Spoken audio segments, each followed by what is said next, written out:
And now for our weekly Ontario Hubs update. We're taking a look at some tough times in the local news business. For that, can we welcome John Miller, Professor Emeritus at Ryerson School of Journalism. Welcome. It's nice to meet you, John. Thank you. Thanks for having me. So this week, some bad news. 34 Ontario newspapers closed their doors. What happened? Well, I've been involved in newspapers for 50 years, and this is the most cruel, cynical, unexpected, not unexpected that the papers are in trouble, but unexpected that the scope of 34 papers virtually being signed out of existence the same day. And that's never happened in Canadian history before. And you say it's cruel. Why?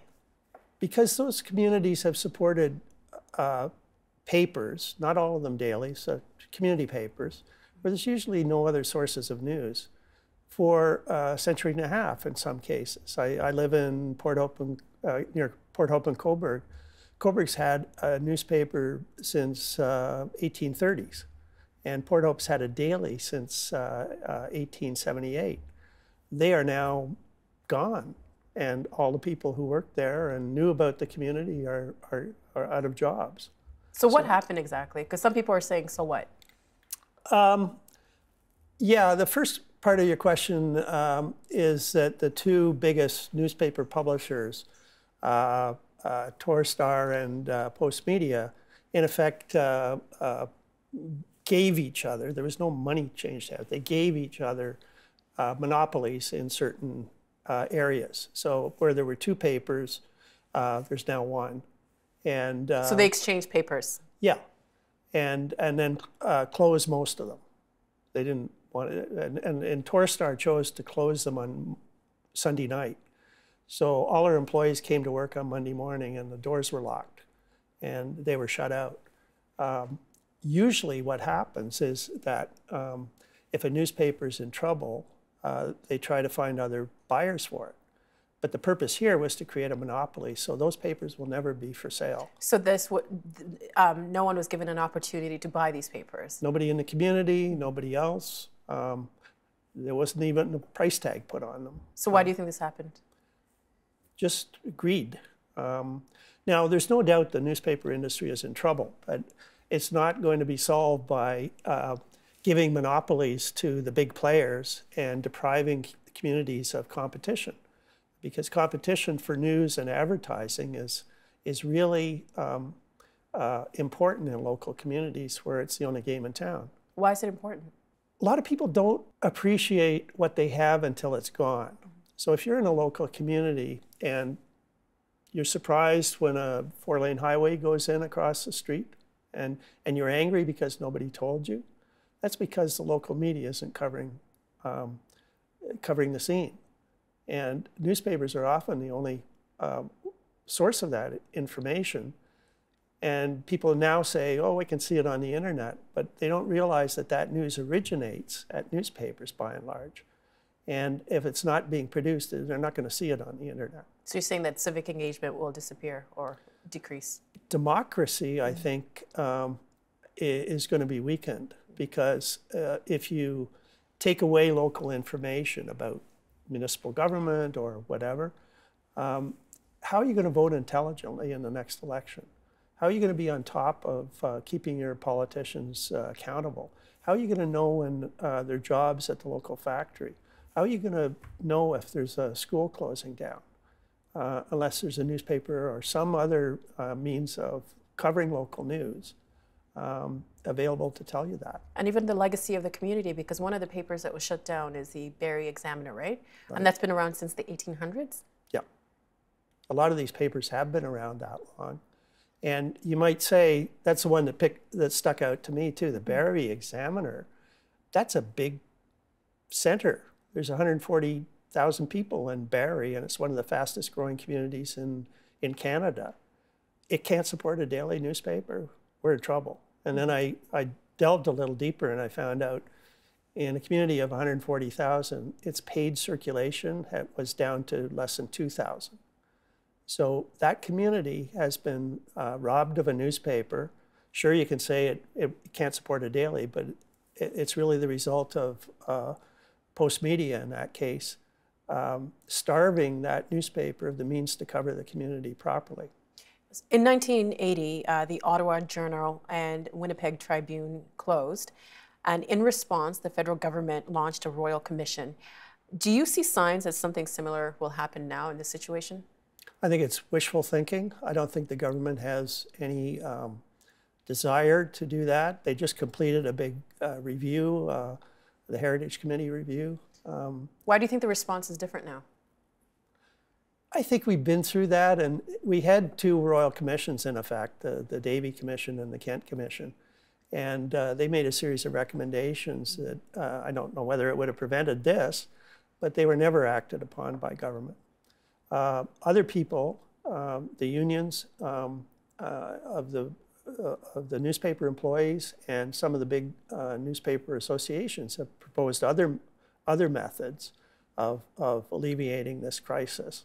And the government hasn't taken them up on it.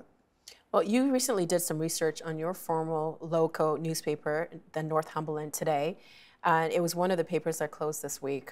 What were you looking at when you did that research?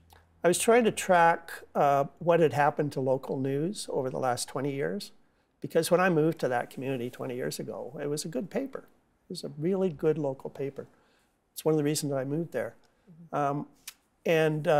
What I found when I compared it inch by column inch to now is that local news had largely evaporated, and it had been replaced by wire news, syndicated material written elsewhere, didn't have anything to do with that community.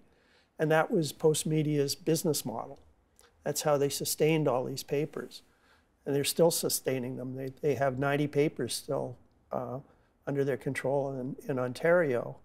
And if this business model failed in Northumberland, it's going to fail elsewhere too. So one could make the argument that, was your paper really a local paper then? Not anymore, and that's why people don't miss it. But they will miss it if there's some big news story breaks out. And why were they using news wires instead of reporting from the community? Because it's cheap. They put out their templates. The editorial page, which used to be full of local commentary and letters to the editor, now at the end was completely syndicated and largely useless to the community. Moving forward with this, I guess what's happened, you can't call it a merger, but this exchange of papers and the papers being shut down. Do you know what's happening next? Are some of these papers going to be, what's happening to the people? They're gone, and the people in the non-unionized, the people without a contract in the non-unionized papers will get some kind of severance. But they won't be hired in their local communities because the survivor papers aren't hiring.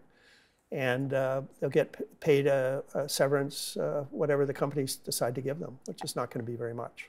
I mean, to think that a paper that's been around since 1800 can be shut down, do you see that happening more? More local papers being shut down? My former colleague at Ryerson, April Lindgren, has been tracking this for 2 years, just the last 2 years. And there's something like 150 communities have lost papers across Canada. There have been about 230 some odd closures or mergers. So yeah, it's a trend. So do you think the problem is that people aren't willing to pay for journalism anymore? I think that's a big problem. And I think the other part of the problem is that the newspapers have lost the public interest. And a lot of the papers that are still there in those communities are largely advertising flyers, wrappers for advertising flyers. Very little investment in journalism, and we've lost all that. Do you think that people are losing something they don't realize that they need? Yeah, and I'm trying to start a conversation in our communities about getting together a group of people, and I think other communities should do this because it's the only option. How can we carry on and get a source of local news? What are the options? And the initial response in Cobourg and Port Hope has been very disappointing. People say, no, move on, we'll get it off the internet. And they're very naive. And why is this something that's important to you? I suppose I've got this Save the World gene, and somebody said, lighten up, move on to something else. And I said, that's just not in my makeup. And something can be done. In our community, we got a local volunteer radio station that has terrible news coverage. Maybe we can help it replace some of the local news that's been lost. Or maybe somebody will step up with that we don't know about with a lot of money and can say, here, I'm willing to invest in something new. Well, John, thank you so much for bringing this story to our attention, and hopefully people will realize what it is that they're missing and maybe even just want to find out more of what's happening. I hope so. Thank you so much.